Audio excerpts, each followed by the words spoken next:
আমাদের টিয়া পাখির ডায়েরি চ্যানেলের নিত্য নতুন রোমান্টিক ভালোবাসার গল্প পেতে ও শুনতে আমাদের চ্যানেলটিকে সাবস্ক্রাইব করে পাশে থাকুন। ধন্যবাদ। স্বামী শব্দটা শোনা মাত্র শুভ্রর চোখ মুখ মুহূর্তেই শক্ত হয়ে গেল। বুকের ভেতর একটা তীব্র জেলাসি বা ঈর্ষা মোচড় দিয়ে উঠল। সে ঝট করে রিধির চিবুকটা আলতো কিন্তু ধীরভাবে চেপে ধরে নিজের দিকে ঘোরালো। রিধির চোখের গভীরে চোখ রেখে খুব গম্ভীর আর ভারী গলায় বলল, স্বামীর জন্য দেখি খুব দরদ উতলে পড়ছে। তা জানাবা কোন স্বামীর কথা বলছেন শুনি? রিধি রাগে আর অভিমানে ফুঁসে উঠে শুভ্রর হাতটা সজোরে ঝটকা দিয়ে সরিয়ে দিল। নিজের ভেতরের সবটুকু জ্বালা উগড়ে দিয়ে বলল, কোন স্বামী আবার, যার সাথে কিছুক্ষণ আগে আমার এই হাতের সই আর কাজী সাহেবের কলম সাক্ষী রেখে বিয়ে হয়েছে তার কথা বলছি। শুভ্র এবার একটু বাঁকা হাসলো। রিধির চোখের মনির দিকে তাকিয়ে নির্বিকার গলায় প্রশ্ন করলো, তারপর কোন মহান স্বামীর সাথে বিয়ে হয়েছে শুনি? NBBB? রিধি এবার বিরক্তিতে ফেটে পড়ল। জেদের বশে বলে উঠল, কার সাথে? আবার একটা জানোয়ার, না মানে নির্বাণের সাথে বিয়ে হয়েছে আমার। নির্বাণ এখন আমার বাকি শব্দটা উচ্চারণ করার আগেই শুভ্রর হাতের আঙুলগুলো সাপের মতো এসে রিধির ঠোঁট দুটো গোল করে চেপে ধরল। রিধি থমকে গেল। শুভ্রর চোখের মনি এখন নিঃশাক্ত আর ভয়ঙ্কর। সে রিধির একদম কানের কাছে মুখ নিয়ে ঠান্ডা গলায় হিসিয়ে বলল, বাকি শব্দগুলো ওখানে আটকে থাক, আর বের করার দরকার নেই। আর নেক্সট টাইম যাতে এই ঠোঁট দিয়ে অন্য কোনো ছেলের নাম না শুনি, না হলে এই সুন্দর ঠোঁট দুটো কেটে সেলাই করতে আমার কিন্তু বেশিক্ষণ লাগবে না, বুঝলি? শুভ্রর এই হঠাৎ পাগলামি আর অদ্ভুত আচরণে রিধি একদম ভ্যাবাচাকায় খেয়ে গেল। লোকটা কি সত্যিই পাগল হয়ে গেল? তার বিয়ে অন্য কারোর সাথে হয়ে গেল, অথচ সে এখন উল্টো শাসন করছে। রিধি যখন নিজের ভাবনার জালে আটকে আছে, তখন শুভ্র হঠাৎ খুব যত্ন করে রিধির মাথার লাল টকটকে ঘোমটাটা টেনে ঠিক করে দিল। তারপর শান্ত গলায় বলল, চলেন এখন যাওয়া যাক। রিধি ব্রু কুঁচকে অবিশ্বাসের সুরে বলল, কোথায় যাব? শুভ্র এবার রিধির মুখের উপর একদম ঝুঁকে এলো। তার শক্ত নিঃশ্বাস রিধির নাকে মুখে আছড়ে পড়ছে। সেই নিঃশ্বাসের ঝাপটায় রিধির শরীরটা যেন অবশ হয়ে এলো। শুভ্র এক পলক রিধির কাঁপতে থাকা ঠোঁটের দিকে তাকিয়ে গম্ভীর গলায় বলল, আমি কিন্তু বেশি কথা বলে একদম পছন্দ করি না, তাই আমার সামনে সব ফালতু প্রশ্ন একদম করবি না। কথাটা শেষ করেই শুভ্র এক মুহূর্ত সময় দিল না। রিধি কিছু বুঝে ওঠার আগেই শুভ্র তাকে এক হ্যাচকায় পাজা কোলে তুলে নিল। রিধি আতঙ্কে আর লজ্জায় শুভ্রর গলার ওপর হাত দিয়ে শক্ত করে চেপে ধরল। শুভ্র রিধিকে পাজা কোলে তুলে নিয়ে শটান ড্রয়িং রুমে মাঝখানে কাজী সাহেবের সামনে বসিয়ে দিল। পুরো ঘর নিস্তব্ধ। নেহা এক পাশে পাথরের মূর্তির মতো দাঁড়িয়ে আছে। তার চোখের সামনেই তার ভালোবাসার মানুষটা অন্য একজনকে নিজের করে নিচ্ছে। এই দৃশ্য দেখার চেয়ে মৃত্যু যেন তার কাছে শ্রেয় ছিল। দূরে পুলিশের গর্ডনের মাঝে হাত করা পরা অবস্থায় দাঁড়িয়ে আছে নির্বাণ। তার লোলুপ দৃষ্টি এখনো তার মায়াবীর দিকে আটকে আছে। রিধিকে আজ লাল বেনারসিতে অপার্থিব সুন্দর লাগছে, অথচ এই সাজটা হওয়ার কথা ছিল নির্বাণের জন্য। ভাগ্যের কি নির্মম পরিহাস, আর সে শুধুই দর্শক। শুভ্র কাজী সাহেবের দিকে এক পলক তাকিয়ে হুকুমের সুরে বলল, সকলের সামনে পুনরায় আবার বিয়ের কাজ শুরু করুন। রিধি যেন আকাশ থেকে পড়ল। সে অবিশ্বাসে চারিদিকে তাকাচ্ছে। নির্বাণকে পুলিশ ধরে রেখেছে। নেহা মরা মানুষের মতো চুপচাপ দাঁড়িয়ে আছে, আর তার পাশে বসে আছে স্বয়ং শুভ্র। এসব কখন হলো? এই পুলিশ বা আসলো কোথা থেকে? রিধি যখন নিজের ভাবনার জালে হাবুডুবু খাচ্ছে, ঠিক তখনই শুভ্র তার নরম হাতটা নিজের মুক্ত মুঠোয় পুরে নিল।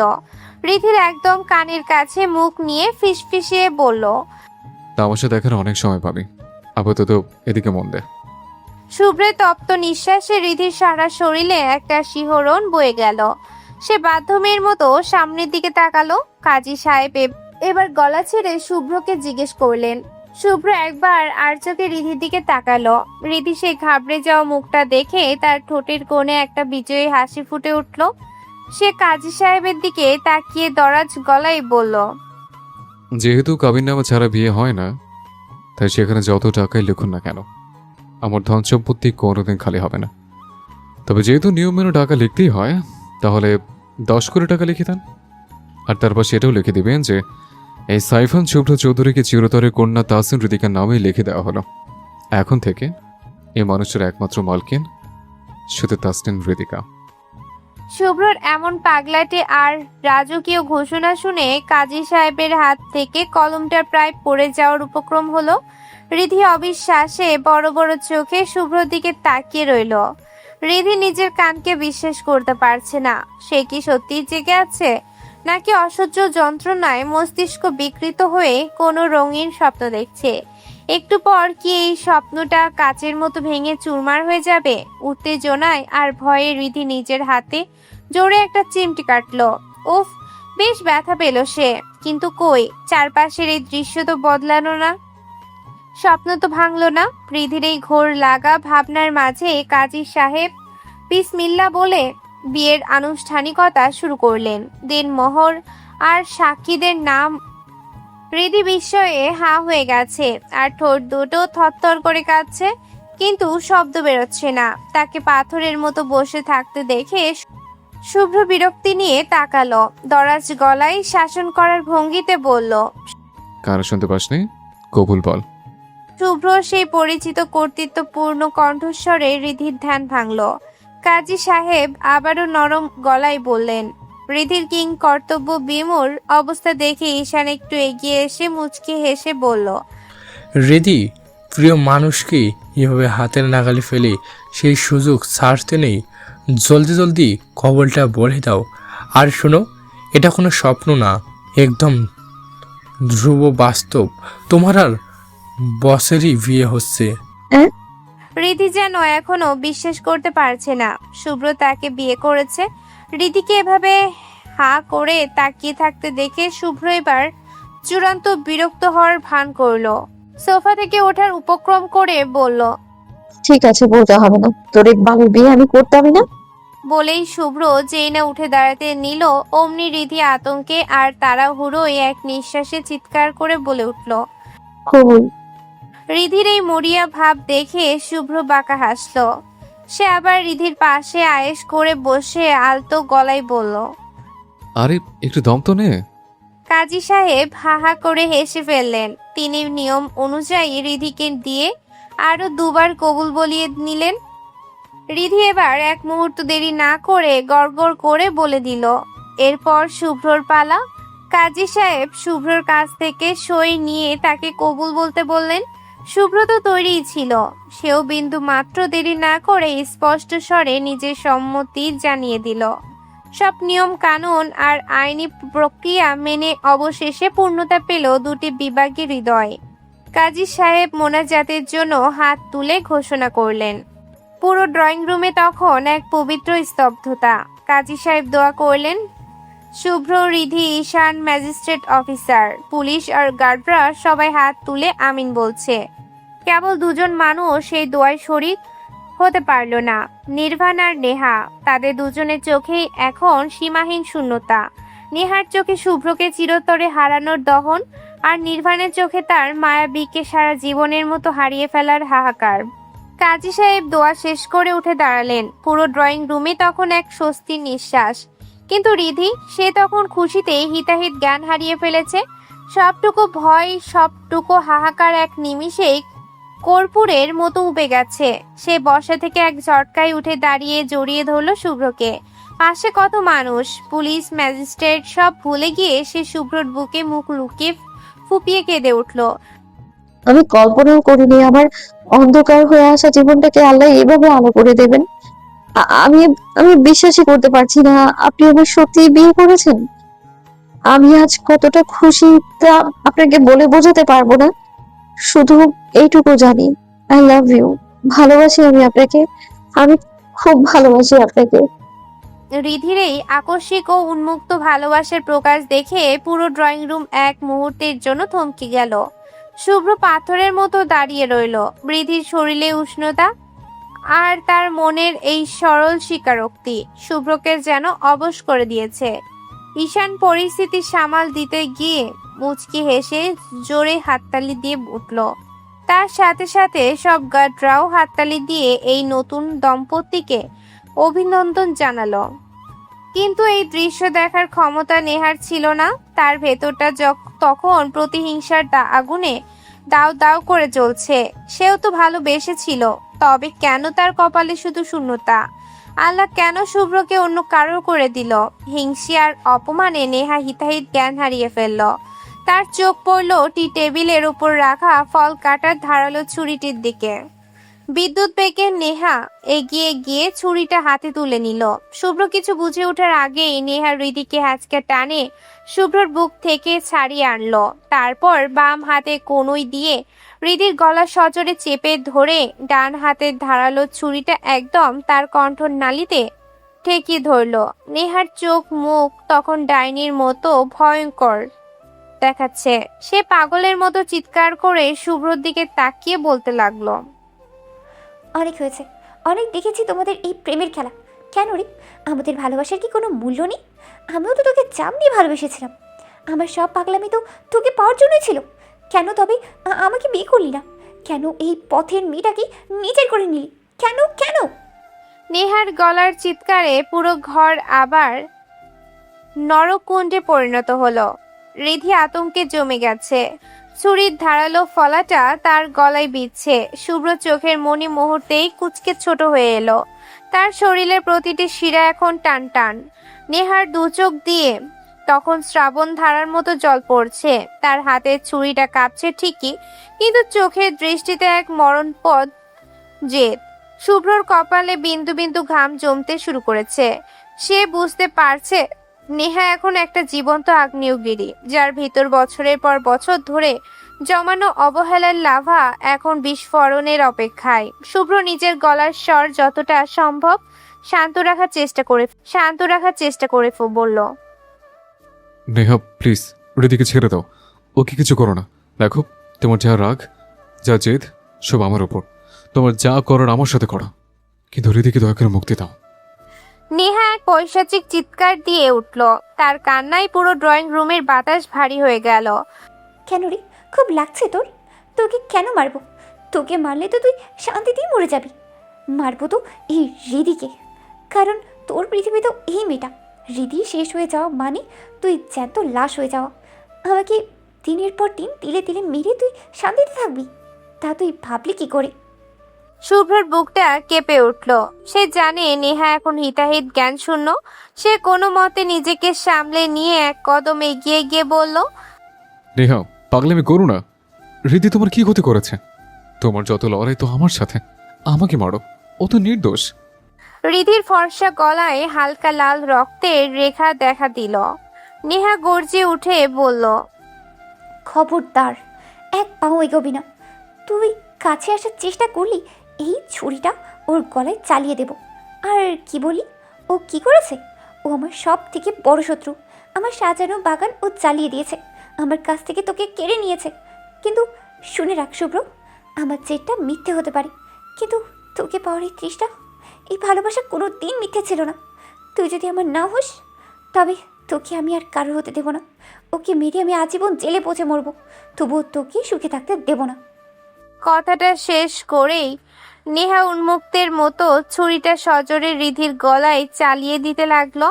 শুভ্রর চোখের সামনে সব কিছু যেন ঝাপসা হয়ে আসছে।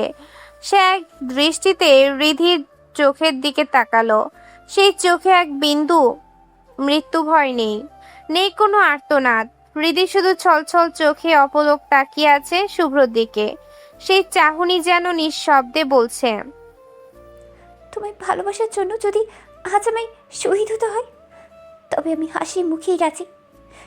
বেঁচে নাই বা থাকলাম, মরে গিয়ে তোমার স্মৃতি হয়ে বেঁচে থাকাটাই আমার হবে সব থেকে বড় সার্থকতা।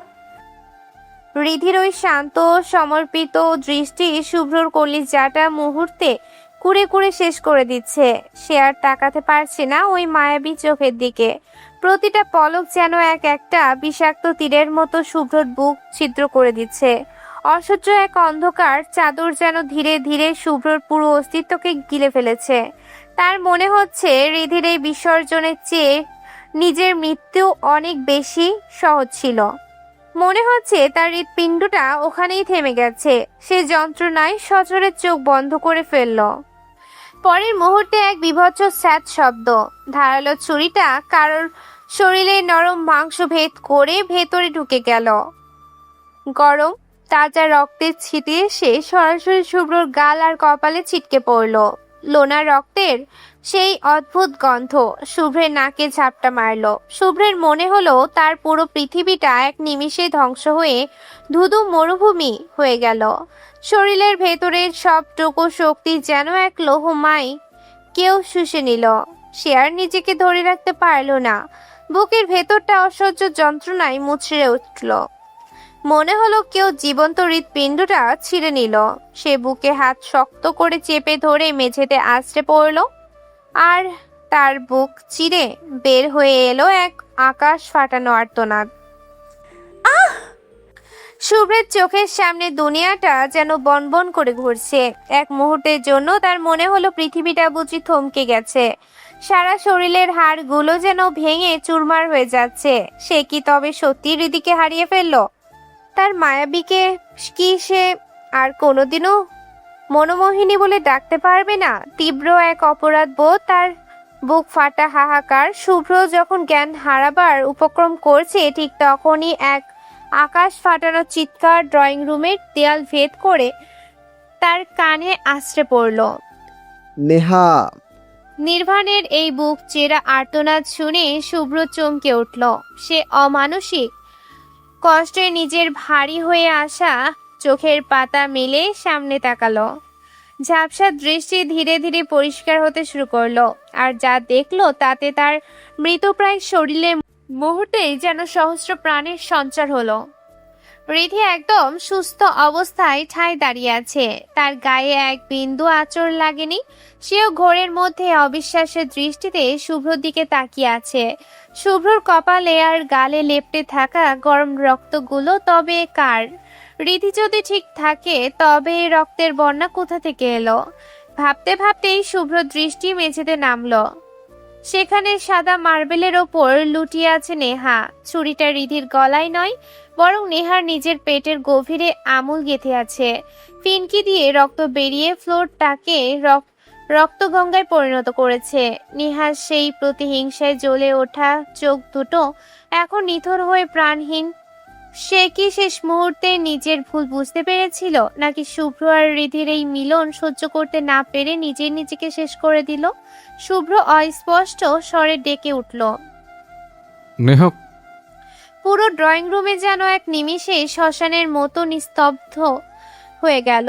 পুলিশ, ম্যাজিস্ট্রেট, এমনকি চতুর ঈশানও পাথরের মূর্তির মতো থমকে দাঁড়িয়ে আছে।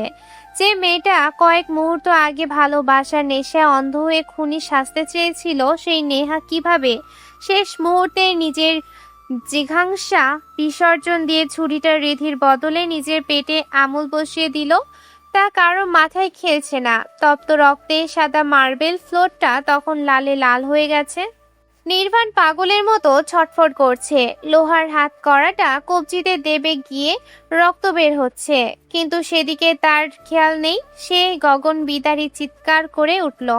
নেহা, বোন আমার, এটা তুই কি করলি? আল্লাহর দোহাই লাগে, আমাকে ছাড়, আমাকে আমার বোনের কাছে যেতে দে। শুভ্র আর রিধি দুজনেই স্তম্ভিত। তারা একে অপরের দিকে তাকালো, তারপর তাকালো নিথর প্রায় নেহার দিকে। নেহার দু চোখ তখনও খোলা, কিন্তু সেই ধূর্তংশ চাহনি আর নেই। তার চোখের কোণা দিয়ে গড়িয়ে পড়ছে অনুশোচনা আর অব্যক্ত যন্ত্রণার জল। সে অনেক কষ্টে ফ্যাকাশে ঠোঁট দুটো নাড়িয়ে শুভ্রর দিকে তাকালো। তার কণ্ঠস্বর তখন মরণাপন্ন মানুষের মতো ক্ষীণ। শুভ্র, আমার ভাইটাকে একটু ছাড়তে বলো। আর আর কেউ না জানুক।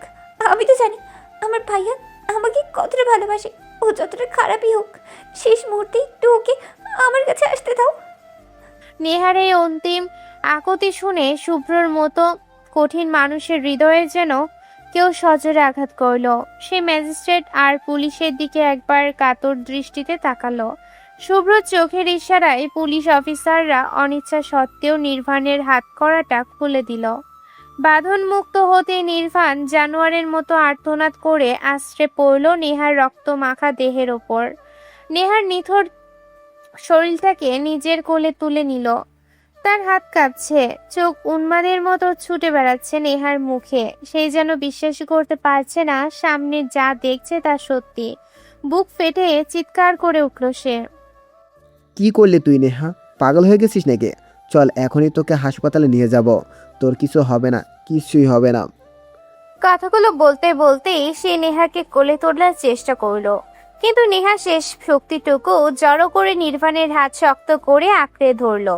তার ঠোঁট কাঁপছে, নিঃশ্বাস ভেঙে ভেঙে আসছে, তবুও সে থামলো না। ভাইয়া, তুমি তো সবসময় আমার খুশিটাই চেয়েছিলে তোমার বোনটা হাসুক, ভালো থাকুক, তাই না? এক ফোঁটা রক্ত ঠোঁটের কোণে জমে উঠলো, তবুও কষ্টে হালকা হাসলো সে। তাহলে আমাকে খুশি থাকতে দাও ভাইয়া, আমি আর বাঁচতে চাই না। আমার ভেতরটা এত ক্লান্ত, এত ভেঙে গেছে যে আর বাঁচার মতো শক্তিই নেই। তার চোখের কোণে জমে থাকা জল গড়িয়ে পড়লো কানের পাশে।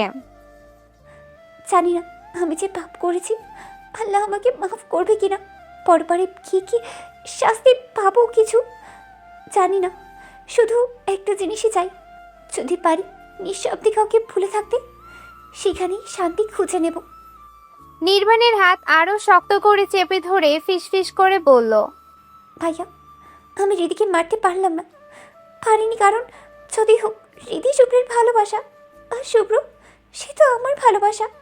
একটু থামলো যেন প্রতিটা শব্দ বলার আগে বুকের ভেতরটা ছিঁড়ে যাচ্ছে।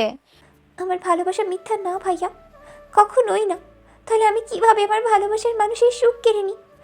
এটা কি ভালোবাসা হতো? তার কণ্ঠ ভেঙে গেল, চোখ ধীরে ধীরে বুজে আসছে। আমি না হয় বড় পারি গিয়ে তাকে চাইবো, এই দুনিয়ায় সে না হয় হৃদিকে নিয়েই বাঁচুক, অন্তত দূরে থেকে তার মুখের হাসিটা তো দেখতে পাবো, এটাই আমার জন্য অনেক। নেহার কথাগুলো নির্বাণের বুকের ভেতরটা কাঁপিয়ে দিল, যেন কেউ তার হৃদয় চেপে ধরেছে। সে কিছু বলতে যাচ্ছিল, কিন্তু তার আগেই নেহা কাঁপা কাঁপা গলায় বলল, ভাইয়া, শুভ্র আর হৃদিকে আমার কাছে আসতে বলো প্লিজ। শুভ্র সব কথা দূর থেকে শুনছিল। তার ভেতরে তখন কি চলছে সে নিজেও বুঝতে পারছিল না। পায়ের নিচে মাটি যেন সরে যাচ্ছে, তবুও সে ধীরে ধীরে এগিয়ে এলো নেহার দিকে। চোখে অস্থিরতা আর কষ্ট জমে আছে। সে ভারী গলায় বলল, এসব পাগলামের কোনো মানে হয় না নেহা। ভালোবাসা পবিত্র, কিন্তু পাগলামিটা পবিত্রতা নষ্ট করে দিয়েছে। তারপর শুভ্র এক মুহূর্ত থেমে নির্বাণের দিকে তাকালো, কণ্ঠে চাপা তাড়াহুড়ো আর ভাঙা ভয় মিশে বলল, চুপচাপ দাঁড়িয়ে আছিস কেন? আমি অ্যাম্বুলেন্স ডাকছি, তাড়াতাড়ি ওকে হাসপাতালে নিয়ে যা। ঈশান আর পুলিশরা দ্রুত অ্যাম্বুলেন্সে খবর দিল। চারপাশে তখন দৌড়াদৌড়ি আর চিৎকারে ভারী হয়ে উঠলেও নেহার চোখ ছিল শুধু শুভ্রের দিকে। হঠাৎ করেই সে কাঁপা কাঁপা হাতে শুভ্রের এক পা শক্ত করে ধরে ফেলল। ঝাপসা চোখে তার দিকে তাকিয়ে ভাঙা কণ্ঠে বলল, ভালোবাসা তো পবিত্র, কিন্তু যদি একটু শান্তি পাওয়ার জন্য তোমাকে অপবিত্রতাকে বেছে নিতে হয়, তাহলে আমি রাজি শুভ্র। বিশ্বাস করো, আমার ভালোবাসা কখনো মিথ্যা ছিল না, হয়তো একতরফা ছিল, কিন্তু মন প্রাণ দিয়ে শুধু তোমাকেই চেয়েছি, শুধু তোমাকেই ভালোবেসেছি। এই ভালোবাসার পাগলামিটা এতটাই গভীরে চলে গিয়েছিল যে আমি না বুঝে তোমার সাথে আর হৃদির সাথেও খারাপ ব্যবহার করেছি, যেগুলোর কোনো ক্ষমা নেই, কোনো চুক্তি নেই। কি করব বলো? ভালোবাসা তো কখনো বলে আসে না কারোর প্রতি, হঠাৎ করেই হয়ে যায়। আমারও ঠিক তোমার প্রতি হয়ে গিয়েছিল, তোমাকে বলতে চেয়েও পারিনি, আর ভুলবই কীভাবে? ভালোবাসার মতো ভালোবাসতে তার কি ভোলা যায়? জানো, তুমি এমন একজন হয়ে আমার জীবনে এসেছো যাকে ছাড়া অন্য কোনো পুরুষের প্রতি আর কোনো অনুভূতি কাজ করে না, ভালোই লাগে না কাউকে। তোমাকে দেখলেই ভিতরটা শান্ত হয়ে যেত, অদ্ভুত এক ভালো লাগা কাজ করতো। আমি জানি না এই অনুভূতির নাম কি, আর জানতেও চাই না, কারণ ভালোবাসা সবার জীবনে সুখ নিয়ে আসে না। এটা কাউকে ভেঙে দিতে পারে, আবার কাউকে নিঃশব্দে শিশু করে দিতে পারে, কিন্তু আমার ভাগ্য আমাকে শুধু ভাঙ্গার গল্পই লিখে রেখেছিল। আমি আর কোনো অভিযোগ করব না। কেন তুমি আমাকে ভালোবাসোনি এই প্রশ্নও আর নেই। শুধু শেষবারের মতো একটা কথা, আমাকে আমাকে মাফ করে দিও। যদি তোমরা না করো, আল্লাহ যেন আমাকে মাফ করেন। আমি মন থেকে দোয়া করি তুমি অনেক সুখে থাকো, ভালো থাকো তোমার স্ত্রীকে নিয়ে।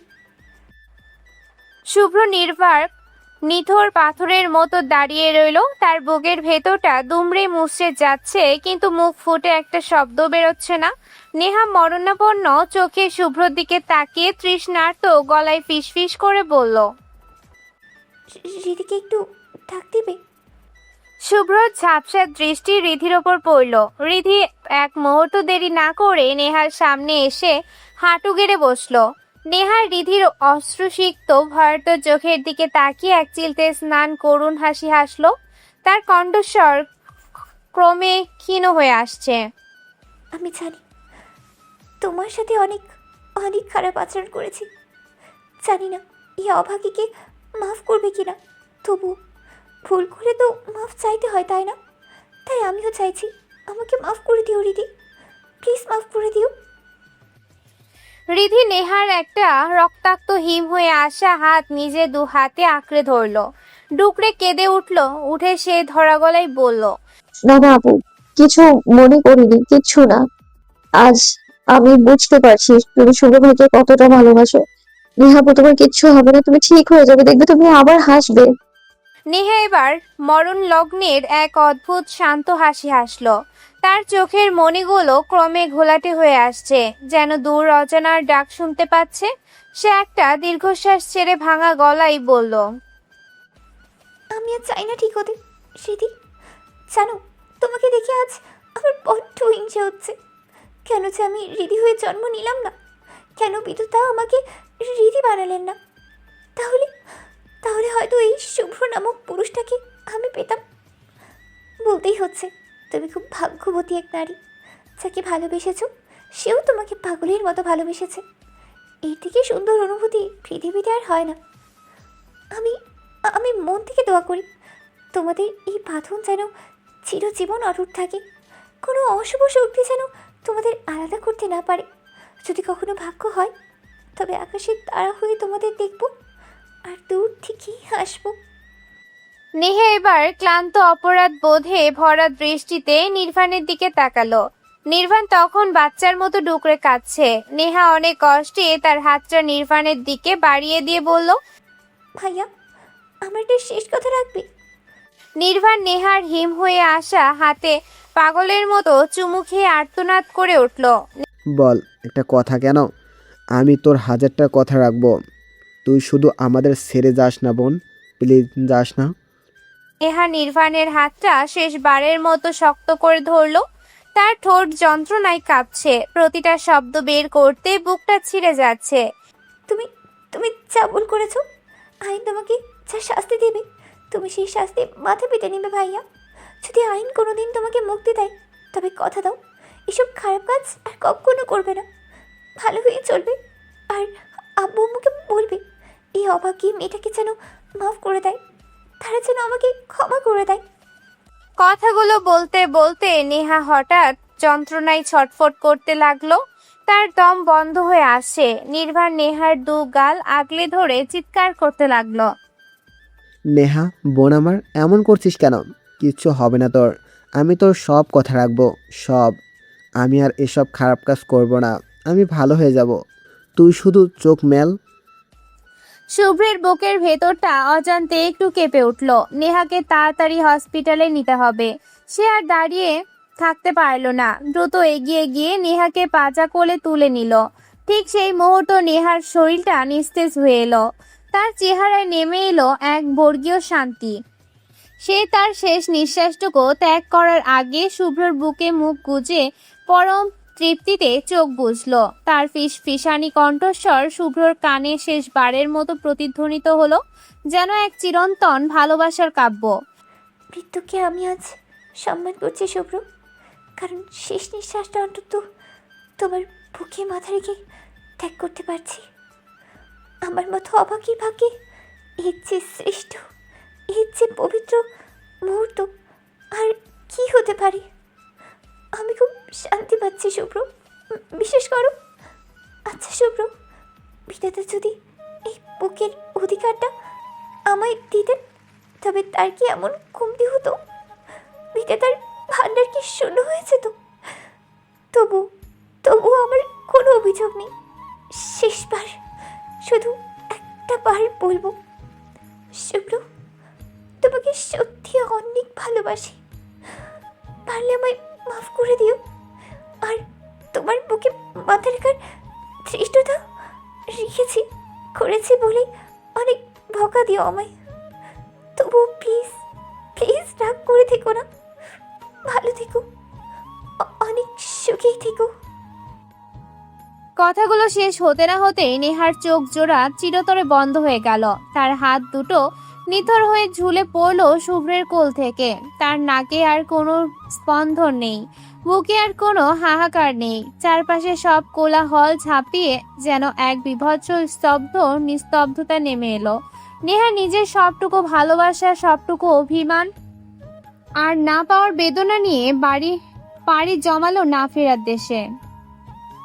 সময় কারোর জন্যই থেমে থাকে না। ঘড়ির কাঁটা তার আপন গতিতে ঘুরে চলে। পেছনে ফেলে যায় ধুলো জমা এক রাশ স্মৃতি আর কিছু দগদগে ক্ষত। ভালো মন্দের মিশেলে গড়া সেই অতীতকে সঙ্গী করে মানুষ সামনের দিকে এগিয়ে যেতে বাধ্য হয়। নেহা মারা গিয়েছে আজ প্রায় 2 মাস।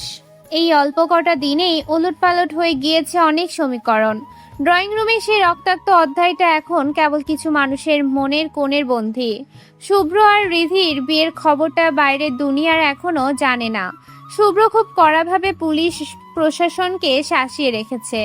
এই বিয়ের খবর যেন কোনোভাবেই জানাজানি না হয়। রিধিও মুখ খোলেনি কাছে। সে এখন তার বাবা মায়ের সাথে নিজের বাড়িতেই থাকছে। কলেজ আর বাসা এইটুকুর মধ্যেই তার জগৎ সীমাবদ্ধ। লোকচক্ষুর অন্তরালে সে যেন এক বিষাদময়ী রাজকুমারী। শুভ্র 1.5 মাস ধরে দেশের বাইরে। নেহার মৃত্যুটা মিডিয়ার কোনোভাবেই চেপে রাখেনি। চারদিকে চাউর হয়ে গিয়েছিল প্রেমের টানে। জীবন দিল নেহা। আর সেই প্রেমের অন্য প্রান্তে যার নাম জড়িয়েছে সে আর কেউ নয়, স্বয়ং সাইফান শুভ্র চৌধুরী। মিডিয়া তো তিলকে তাল করতে ওস্তাদ। হাজারো আলতু ফালতু প্রশ্ন আর নোংরা কাদা ছোড়াছুড়ে এড়াতেই শুভ্র দেশ ছেড়েছে। সে চায় না এই মুহূর্তে কারো মুখোমুখি হতে। এইদিকে নির্বাণে ঠাঁই হয়েছে অন্ধকার প্রকোষ্ঠে। আদালত তাকে 12 বছরের জেল দিয়েছে। আশ্চর্যের বিষয় হলো দুর্ধর্ষ সেই নির্বাণ পালানোর কোনো চেষ্টাই করেনি। অপরাধ বোধ নাকি বনের শোক কোনটা তাকে গ্রাস করেছে তা জানা নেই। জেলের এক কোণে চুপচাপ বসে থাকে সে। মাঝে মাঝে গাল বেয়ে নোনা জল গড়িয়ে পড়ে। সেই জল কি প্রতিশোধের আগুন পোড়া কোনো প্রতিহিংসা, নাকি কৃতকর্মের অনুশোচনা? তার উত্তর কেবল ওই 4 দেয়ালই জানে। রিধি এই কয়টা দিন এক রকম ঘোরের মধ্যে দিয়েই কাটিয়েছে। রোজা শুরু হয়েছে। দেখতে দেখতে রমজান মাসটাও বিদায় নিল। আজ শেষ রোজা, কাল ঈদ। অথচ এই দীর্ঘ সময় শুভ্র একেবারের জন্য রিধির কোনো খোঁজ নেয়নি। রিধি তাকে প্রতিটা মুহূর্তে হন্যে হয়ে মিস করে বুকের ভেতরটা হাহাকার করে ওঠে, কিন্তু নিজ থেকে ফোন দিয়ে তাকে বিরক্ত করতে চায় না। পাশে সে ভাবে রিধি তাকে খুব জ্বালাতন করছে। শুভ্রর ফেসবুক আইডিতে রিধি আগে থেকেই অ্যাড ছিল।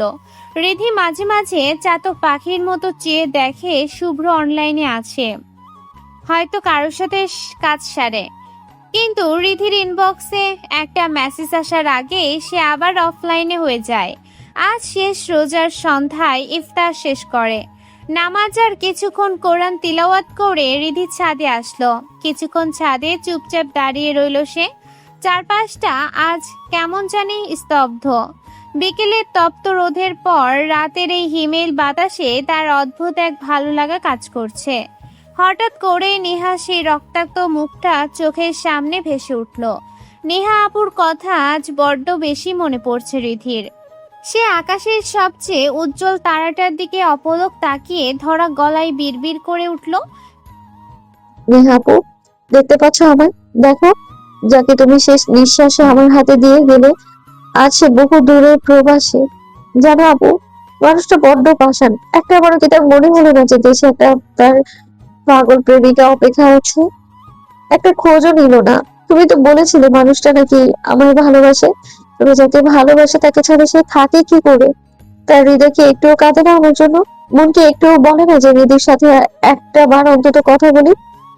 বলতে বলতে রিধির দু চোখ বেয়ে তপ্ত অশ্রু গড়িয়ে পড়লো। সে গলার স্বর আরো নামিয়ে ধরা গলায় বলল, তুমি তো অবহেলার যন্ত্রণা সইতে না পেরে অভিমান করে তার বুকে নিঃশ্বাস নিঃশ্বাস ছেড়ে চলে গেলে, কিন্তু আমিও তো তাকে ভীষণ ভালোবাসি আপু। এই অসহ্য নীরবতা তো আমিও সইতে পারছি না। এখন কি তবে আমাকেও তোমার মতো ওই আকাশে একা তারা হয়ে যেতে হবে? তবে কি সে আমার মূল্য বুঝবে? বুকের ভেতরটা যন্ত্রণায় একদম পাথরের মতো ভারী হয়ে এলো রিধির। ঠিক সেই মুহূর্তে তার বাঁ হাতে থাকা ফোনটা তীব্র কম্পনে বেজে উঠল। রিধি চোখের জল না মুছে স্ক্রিনের দিকে না তাকিয়ে ফোনটা রিসিভ করে কানে ধরলো। আসসালামু আলাইকুম, কে বলছেন? ওপাশ থেকে কোনো উত্তর এলো না, শুধু কারোর খুব পরিচিত আর ভারী নিঃশ্বাসের শব্দ শোনা যাচ্ছে। সেই নিঃশ্বাসের প্রতিটি শব্দ যেন রিধির চেনা হৃদস্পন্দনের মতো তার কানে আছড়ে পড়ছে। রিধি স্তব্ধ হয়ে গেল। তার বুকের ভেতরটা অজান্তেই ধরফর করে কাঁপতে লাগলো। সে কাঁপা কাঁপা গলায় আবার বলল, হ্যালো, কথা বলছেন না কেন? কে আপনি? ওপাশ থেকে এখনো কোনো শব্দ নেই, শুধু সেই দীর্ঘ আর তপ্ত নিঃশ্বাসটা রিধির কানে আছড়ে পড়ছে। রিধির কেন জানি মনে হলো এই নিঃশ্বাসটা তার খুব চেনা। এই নিঃশব্দ উপস্থিতিও যেন অনেক না বলা কথার জানান দিচ্ছে, যেন ওপাশের মানুষটা কিছু বলতে চাইছে, কিন্তু গলার কাছে এসব শব্দ পাথর হয়ে আটকে আছে। কিছুক্ষণ দুজনেই ওপাশে নিস্তব্ধ হয়ে রইল। রিধির মনে হলো সময় যেন থমকে গেছে। সে শুধু ওপাশের ভারী নিঃশ্বাসের শব্দটুকু বুকের ভেতর অনুভব করেছিল, কিন্তু হঠাৎ করেই লাইনটা কেটে গেল।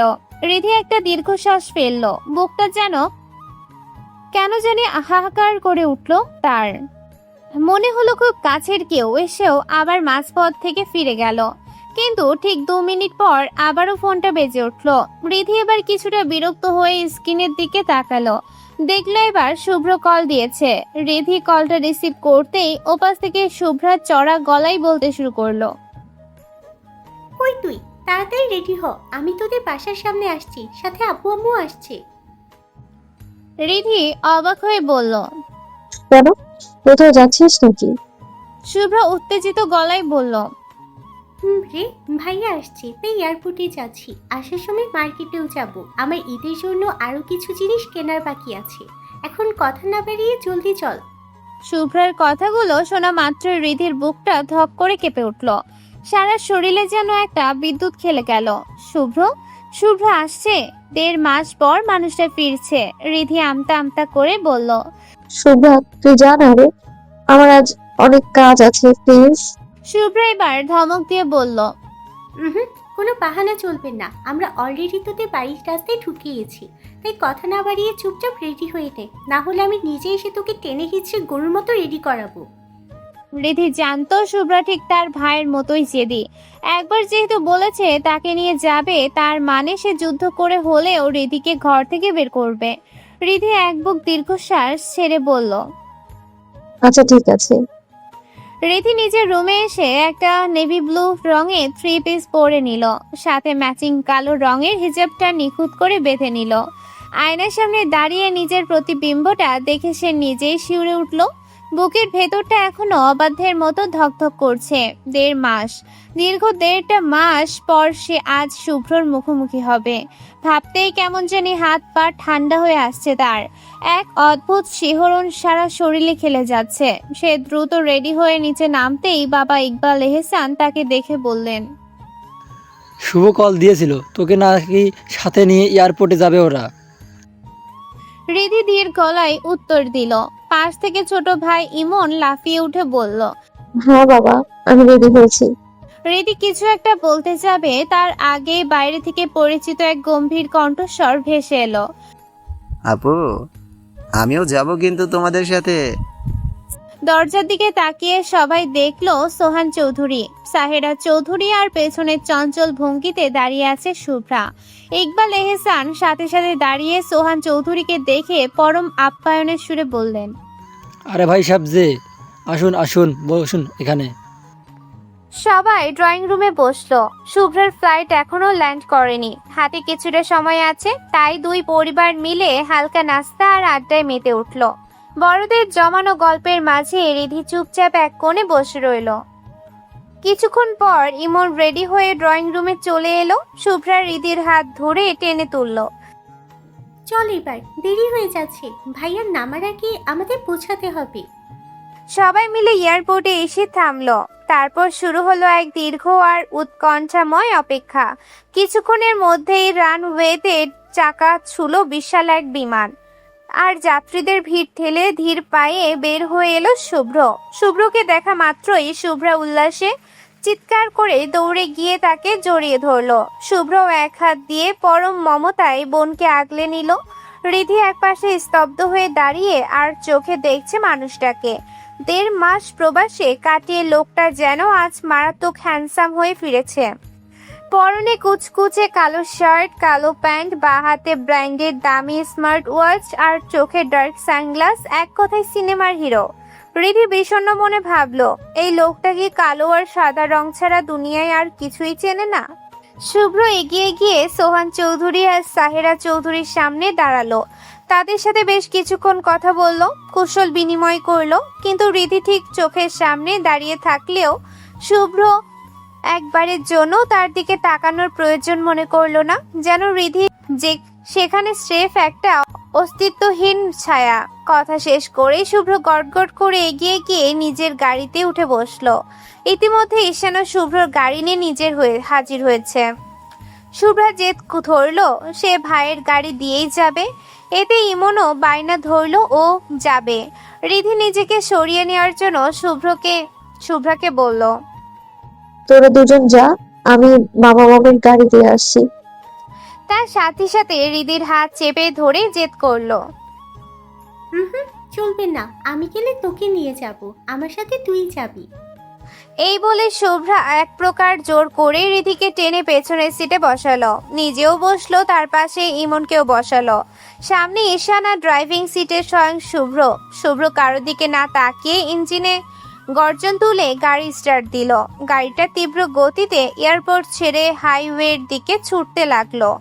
স্টিয়ারিং এর শুভ্রর শক্ত হাতের মুঠো আর আয়নায় বারবার আছড়ে পড়া তার নির্লিপ্ত চাহনি রিধির বুকের ভিতর এক অদ্ভুত ঝড় তুলে দিচ্ছে। এত কাছে থেকেও মানুষটা আজ যেন যোজন যোজন দূরের কোনো অচেনা পথিকের মতো গাড়ি চালিয়ে যাচ্ছে। গাড়ি এসে থামলো শহরে নামকরা এক দামি শপিং মলের সামনে। গাড়ি থেকে নামার আগেই শুভ্র ফোন বের করে সোহান চৌধুরীকে জানিয়ে দিল তারা যেন সরাসরি বাসায় চলে যান। সে শুভ্রাকে নিয়ে কেনাকাটা শেষ করে পরে ফিরবে। শপিং মলের উজ্জ্বল আলোর নিচে 5 জন ভেতরে ঢুকলো। সামনে চঞ্চল পায়ে শুভ্রা, রিধি আর ইমন, আর তাদের ঠিক পেছনে একরাশ আভিজাত্য নিয়ে হাঁটছে ঈশান আর শুভ্রর ব্যক্তিত্ব আর গম্ভীর চলন দেখে শপিং মলের কর্মীরা তৎক্ষণাৎ এগিয়ে এলো। বিনয়ের সাথে মাথা নুয়ে তারা জানতে চাইল, হ্যালো স্যার, আপনাদের জন্য কি লাগবে বলুন। শুভ্র এক মুহূর্ত দেরি না করে একটা নামি শোরুমে ঢুকলো।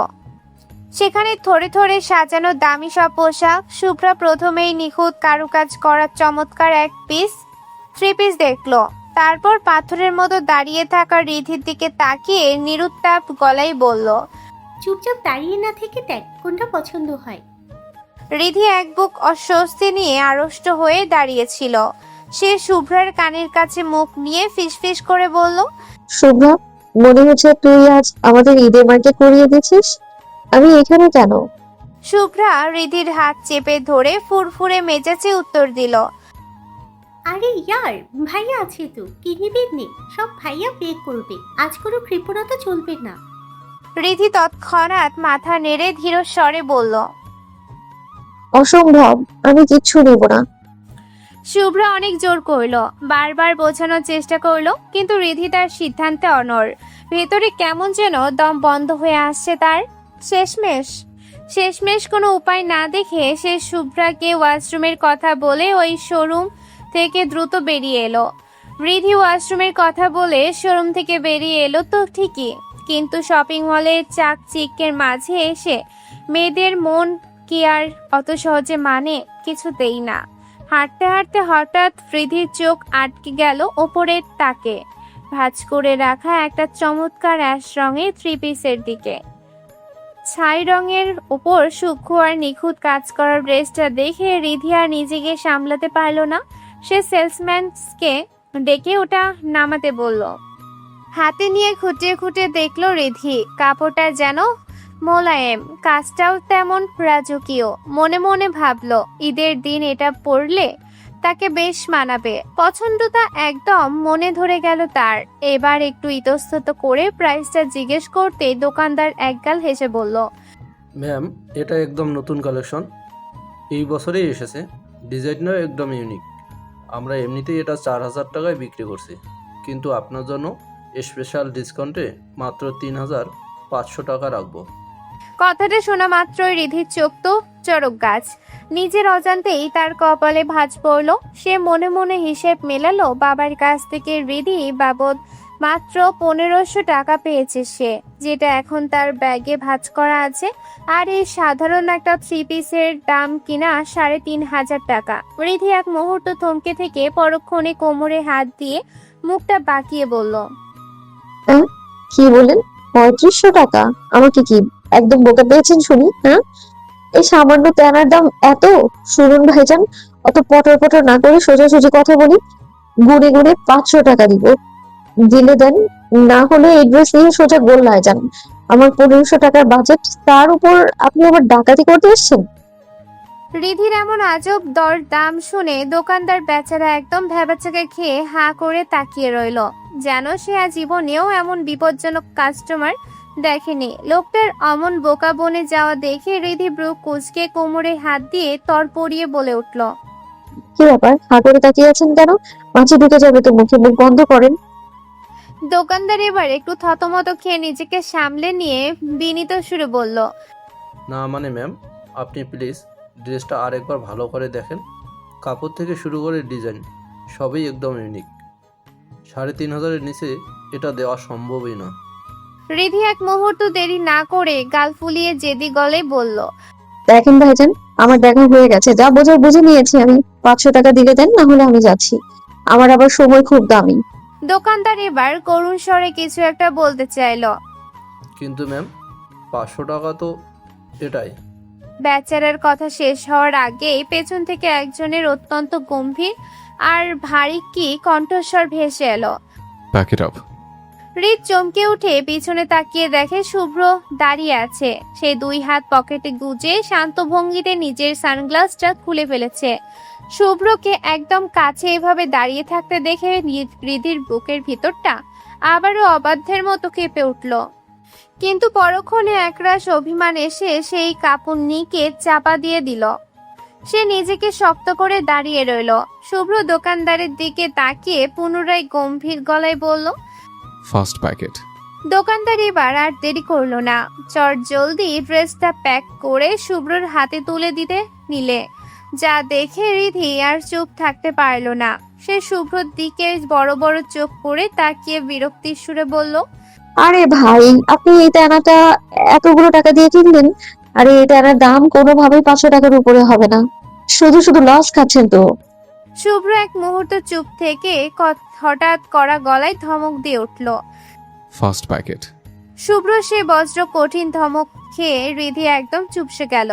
তার মুখটা মুহূর্তেই ছোট হয়ে এলো। রূপধক শুভ্র কাউন্টার থেকে শপিং ব্যাগটা ছো মেরে তুলে নিল এবং সেটা রিধির দিকে বাড়িয়ে দিয়ে শীতল গলায় বলল, হোল্ড দিস।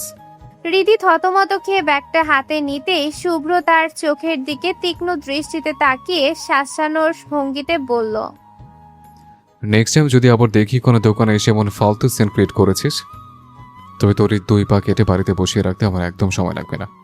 আন্ডারস্ট্যান্ড? বলে রিধির হাত শক্ত করে চেপে ধরে টানতে টানতে শুভ্রার কাছে এনে দাঁড় করিয়ে দিল শুভ্র। রিধি ব্যথায় উ করে উঠল, কিন্তু শুভ্রের পাথরের চাহনি দেখে শব্দ করার সাহস পেল না।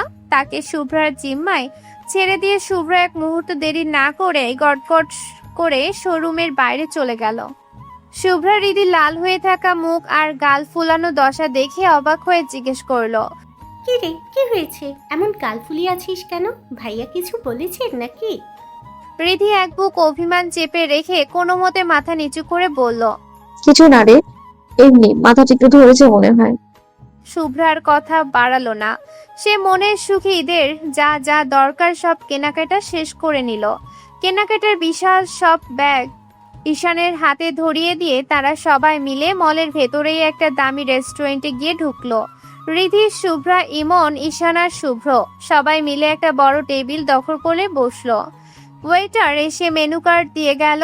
সবাই যখন খাবার অর্ডারে ব্যস্ত, ঠিক তখনই শুভ্রা হঠাৎ টেবিলের অন্য পাশে বসা ঈশানের দিকে তাকিয়ে একটু কৌতূহলী গলায় বলল, ঈশান ভাইয়া, একটা কথা জিজ্ঞেস করবো?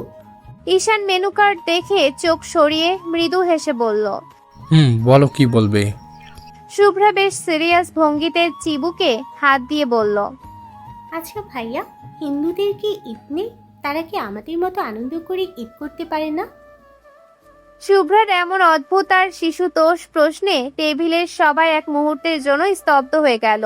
এমনকি গম্ভীর হয়ে ফোনে মগ্ন থাকা শুভ্র একবার মাথা তুলে শুভ্রার দিকে তাকালো। রিধি অবাক হয়ে ভাবলো, হঠাৎ শুভ্রার মাথায় এই চিন্তা কেন এলো? ঈশান কিছুক্ষণ চুপ হয়ে রইল, যেন এই প্রশ্নের কোনো সঠিক উত্তর তার জানা নেই। শুভ্র একটা দীর্ঘশ্বাস ফেলে অত্যন্ত শান্ত কিন্তু গম্ভীর গলায় সে বলতে শুরু করলো, দেখ শুভ্রা, ঈদ শব্দটার অর্থ হলো আনন্দ বা বারবার ফিরে আসা উৎসব। ইসলাম ধর্মে ঈদ হলো মহান আল্লাহর পক্ষ থেকে মুসলিম উম্মার জন্য নির্ধারিত দুটি বিশেষ পুরস্কারের দিন, ঈদ উল ফিতর আর ঈদ উল আজহা। এটা নিছক কোনো সামাজিক উৎসব নয়, বরং এর সাথে ইবাদত আর বিশ্বাসের গভীর সম্পর্ক জড়িয়ে আছে। দীর্ঘ 1 মাস সিয়াম সাধনার পর আল্লাহর সন্তুষ্টির আশে আমরা ঈদ উল ফিতর পালন করি। শুভ্র এক মুহূর্ত থেমে রিধি আর শুভ্রার উৎসুক চোখের দিকে তাকিয়ে আবার বলতে লাগলো, এখন তোর প্রশ্নে আসে, ধর্মীয় বিধান অনুযায়ী ঈদ মুসলিমদের জন্য, ঈদ অমুসলিমদের জন্য ঈদ পালন করার কোনো বিধান নেই। যেমন আমাদের জন্য তাদের ধর্মীয় উৎসব পালন করার সুযোগ নেই। তবে ইসলামের শিক্ষা হলো আনন্দের দিনে আমরা প্রতিবেশী বা পরিচিত অমুসলিমদের সাথে সৌজন্য বিনিময় করতে পারি, তাদের খাবার খাওয়াতে পারি, কিন্তু উৎসবের যে মূল চেতনা বা ধর্মীয় ইবাদত সেটা একান্তই মুসলিমদের। তাই তারা সামাজিকভাবে আমাদের আনন্দে সামিল হতে পারলেও ইসলামের শরিয়া অনুযায়ী তাদের কোনো ঈদ নেই। গল্পটা কেমন হলো সবাই কমেন্টে জানাবেন কিন্তু, আর পরবর্তী গল্পের জন্য অপেক্ষা করবেন। খুব তাড়াতাড়ি আসবে নতুন কোনো গল্প। এই অবধি আমাদের পাশেই থাকবেন। ধন্যবাদ।